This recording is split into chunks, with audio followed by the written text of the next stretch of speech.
Hello guys, welcome back to my YouTube channel Vijay moto vlogs. So guys, मैं तो स्पीटी से अपने घर आ चुका हूँ और मैं थर्सडे की रात को 12 बजे पहुँच गया था अपने घर। और मैंने क्या बोलते हैं, जब मनाली पहुँच गया था, मनाली से आके मैंने व्लॉग नहीं बनाया था क्योंकि मैंने व्लॉग इसलिए शूट नहीं किया था क्योंकि सीधा सीधा रास्ता मुझे दिल्ली निकलना था और मैं दिल्ली निकल गया था।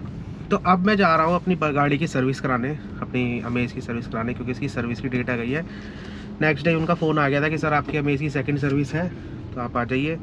मैंने कहा ठीक है मैम, सेकंड सर्विस के लिए तो मैं जा रहा हूँ। तो मैं आपको दिखाऊंगा नीचे से गाड़ी मेरी मैं आपको बताता हूँ मेरी अमेज़ में क्या क्या सर्विस में क्या क्या हुआ है और मुझे क्या क्या दिक्कत इसमें फ़ील हुई है। और इसकी ग्राउंड क्लियरेंस भी चेक करेंगे कि नीचे से क्या क्या डैमेज हुआ है। वैसे तो साइड में देखे रनिंग बोर्ड वगैरह, बम्पर वगैरह, तो वहाँ कुछ नहीं हुआ, बिल्कुल ओके गाड़ी, कहीं से भी स्क्रैच नहीं आए।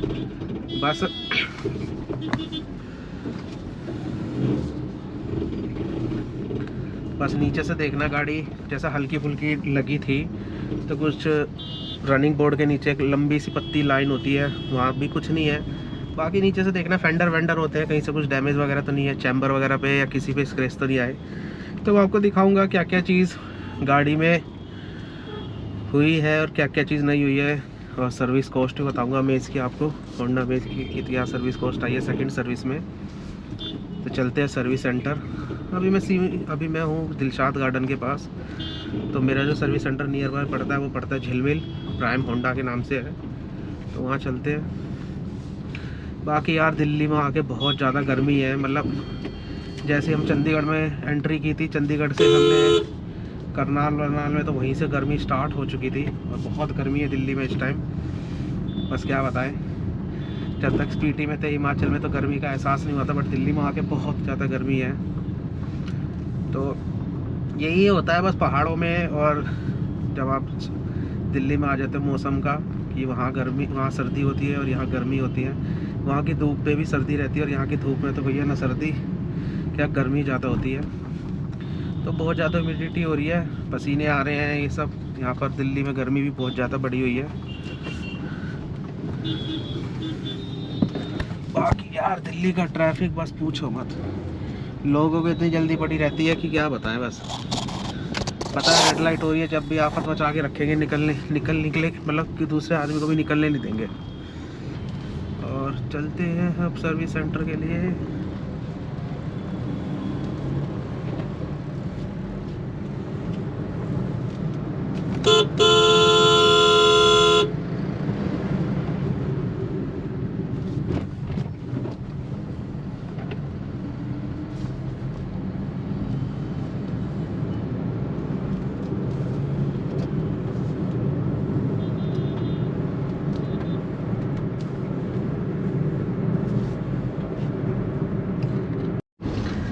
बाकी यार होंडा अमेज़ के जो रिव्यू है, मैं रिव्यू भी आपको बता देता हूँ क्योंकि सर्विस के साथ मैं इसकी रिव्यू भी दूंगा।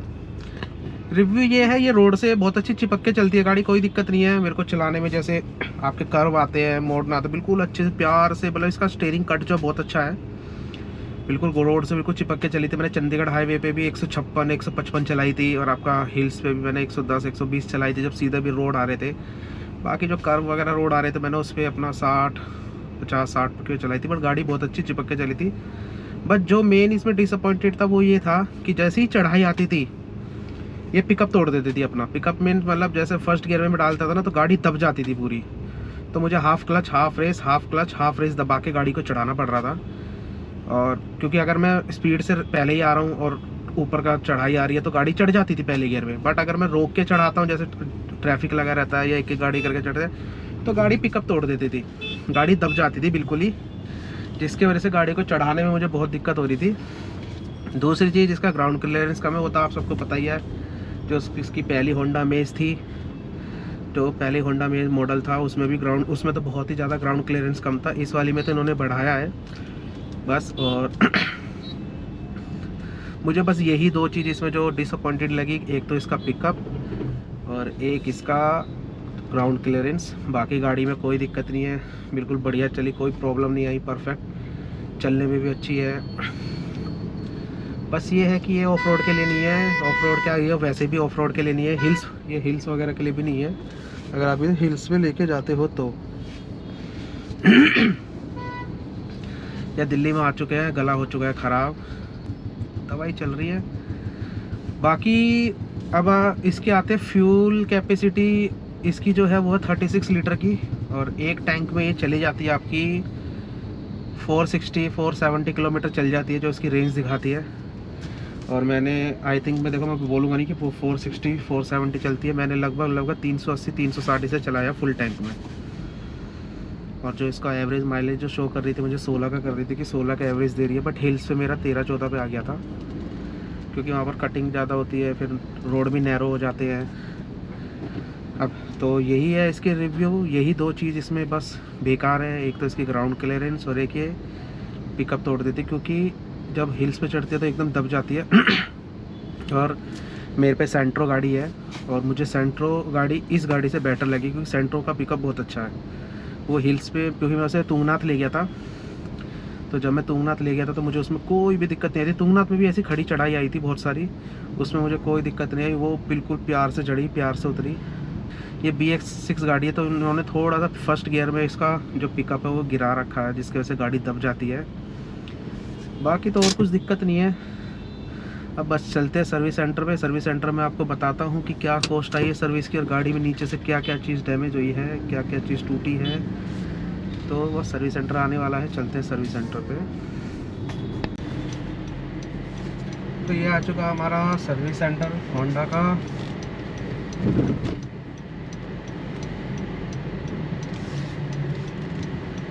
ये रहा प्राइम होंडा।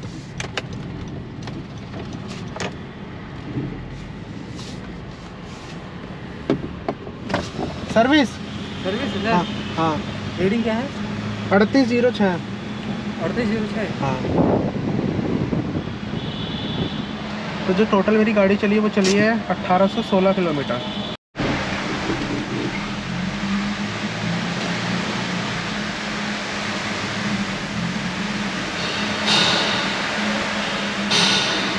तो ये आ गई वर्कशॉप के अंदर गाड़ी, तो इसका जॉब कार्ड बनवाते हैं।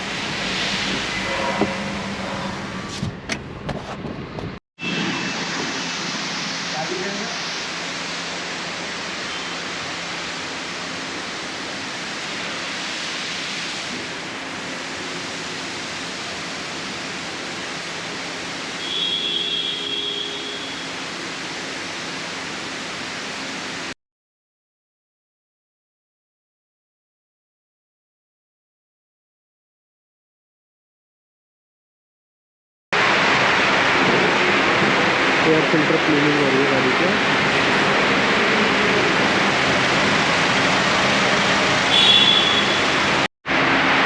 अभी नॉर्मल गाड़ी का चेकअप हो रहा है, जनरल चेकअप जो होता है, जैसे हेडलाइट टेल इसकी पैकेट जल रही है। तो हमारी गाड़ी लिफ्ट पे खड़ी हो चुकी है और ऊपर जा रही है। देखते हैं नीचे क्या क्या डैमेज हुआ है, क्या क्या नहीं हुआ है।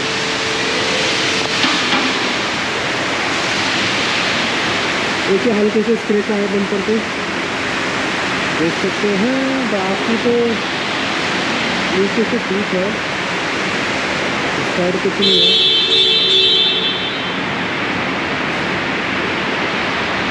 एक हल्का सा माउंटिंग पे स्क्रैच है।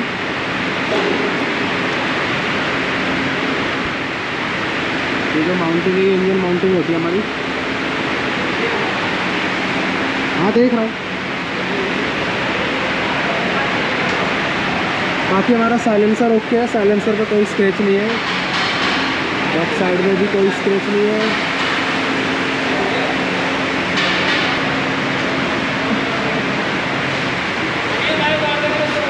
बस हल्का सा यही डैमेज है, वो भी हल्का सा स्क्रैच लगा हुआ है।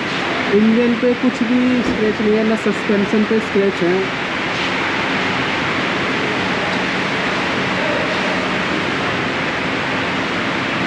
साइलेंसर भी ओके है, कोई भी स्क्रैच नहीं है साइलेंसर पे भी।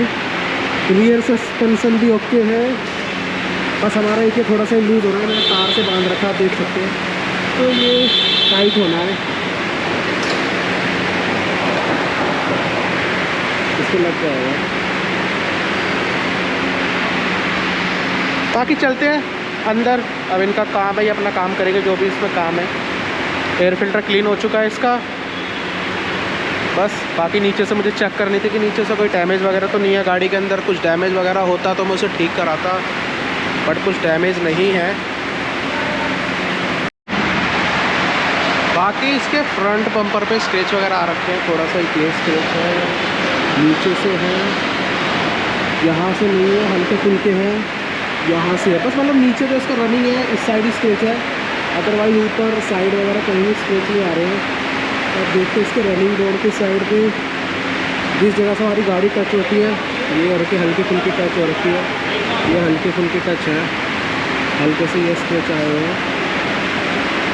अदरवाइज तो ठीक है, कहीं से डेंट नहीं है, बस हल्का से स्क्रैच आ रखा है।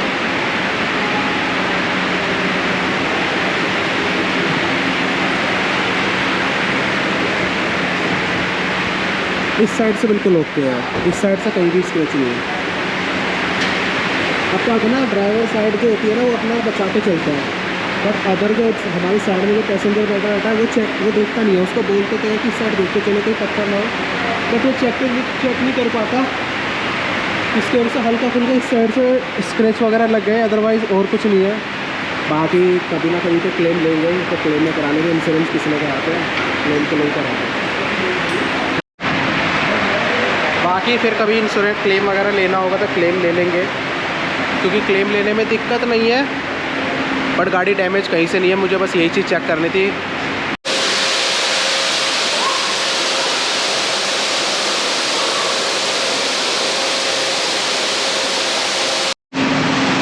यार गाड़ी हमारी नीचे बेसमेंट में है और ऊपर में बहुत ज़्यादा शोर है, क्योंकि बड़े बड़े फ़ैन और ब्लोअर हैं जिसकी वजह से आवाज़ आती है।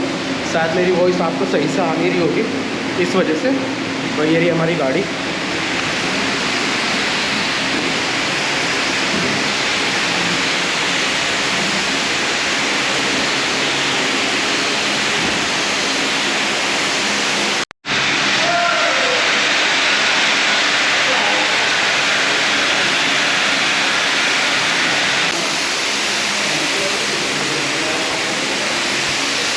ये इनका बॉडी शॉप है, जहाँ पर गाड़ी डेंटिंग पेंटिंग के लिए आती है, एक्सीडेंटल क्लेम के लिए। ये हमारी गाड़ी को एरिया सैफरन कोटिंग।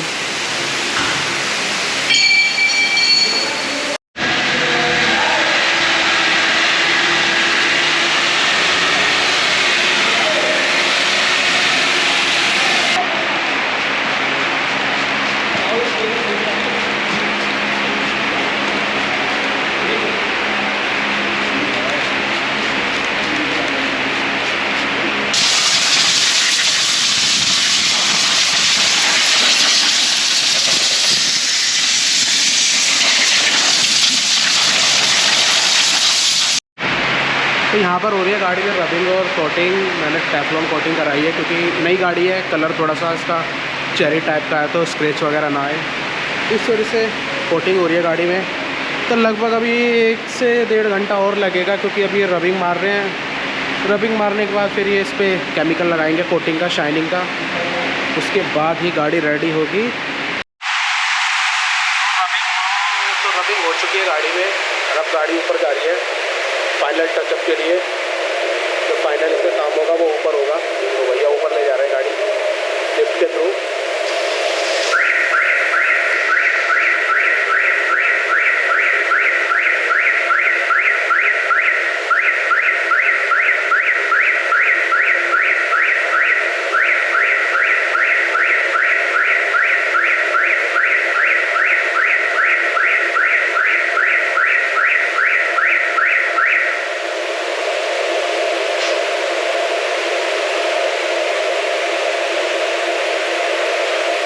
तो चलते हैं ऊपर की साइड।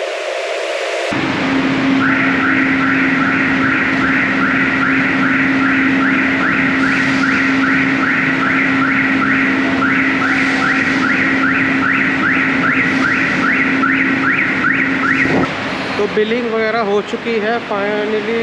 मेरी मैंने बिलिंग करा ली है। अब लेते हैं गाड़ी की डिलीवरी।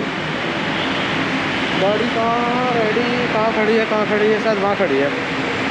चलते हैं गाड़ी के पास। तो फाइनल गाड़ी रेडी हो चुकी है हमारी।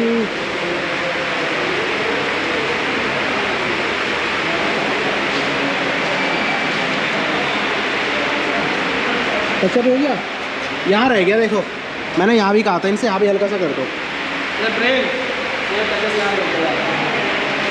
तो गाड़ी रेडी हो चुकी है, चलते हैं घर के लिए और निकालते हैं बाहर।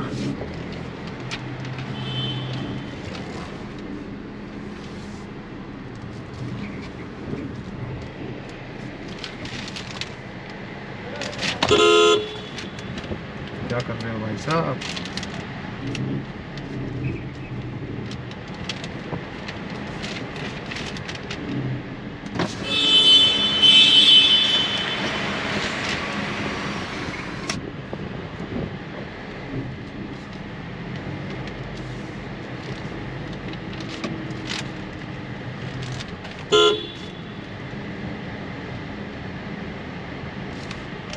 यहाँ देते हैं गेट पास। सर डिग्गी खोल देना।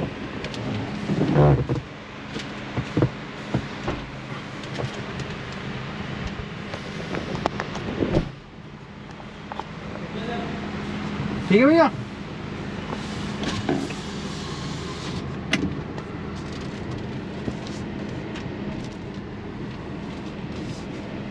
तो चलते हैं यार घर के लिए, सुबह से यहीं पर ही हैं। पहले मिरर सेट कर लेते क्योंकि थक गए हैं सुबह से। 12 बजे मैं यहाँ आ गया था। अब आते हैं इसकी कॉस्ट के ऊपर, सर की सर्विस में कितने पैसे लगे हैं। जो सर्विस में जो पैसे लगे हैं वो लगे हैं मेरे 3540।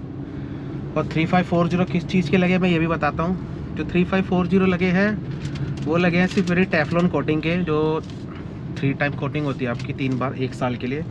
क्योंकि मेरी सेकंड सर्विस पे इंजन ऑयल चेंज नहीं हुआ, ना ही मेरी फर्स्ट सर्विस पे इंजन ऑयल चेंज हुआ था। क्योंकि 10,000 किलोमीटर पे इसका इंजन ऑयल चेंज होता है। तो उन्होंने कहा सर फर्स्ट और सेकंड पे तो इंजन ऑयल आपका चेंज नहीं होगा। फर्स्ट पे भी इन्होंने मेरे को इंजन ऑयल के लिए मना कर दिया था, सेकंड पे भी। तो अब जो इंजन ऑयल चेंज होगा वो होगा थर्ड पे, अगर मेरी 10,000 किलोमीटर चल जाती है, जो भी इनकी पॉलिसी होगी। और तो मेरा सिर्फ टेफ्लॉन कोटिंग का खर्चा आया 3540, वो भी 3 टाइम की है। तो 1 टाइम हो चुकी है और अब 2 टाइम की बची है, वो जब मेरी 3rd सर्विस पे और 4th सर्विस जब होगी उस पर होगी। बाकी यार मेरे पीछे जो बम्पर गार्ड होता है उसका नट इनके पास नहीं मिला, तो वो आवाज़ कर रहा है। तो उसको देखते हैं, अपने घर के पास ही बहुत सारी एक्सेसरीज की शॉप है, तो वहाँ पर देखते हैं, वहाँ डलवाते हैं उस नट को। बाकी नीचे से मैंने जनरल चेकअप इसका जो हो रहा था चेक करवाया, उठवा के आपको भी दिखाया। हल्के फुल्के स्क्रैच है, वो भी बिल्कुल नीचे से है। रनिंग बोर्ड वगैरह पे कहीं भी स्क्रैच नहीं आ रहे हैं। और जो हल्के फुल्के स्क्रैच थे नीचे साइड से बम्पर पे भी, वो मैंने टचअप करा दिए, इन्होंने टचअप कर दिए उसी पेंट से।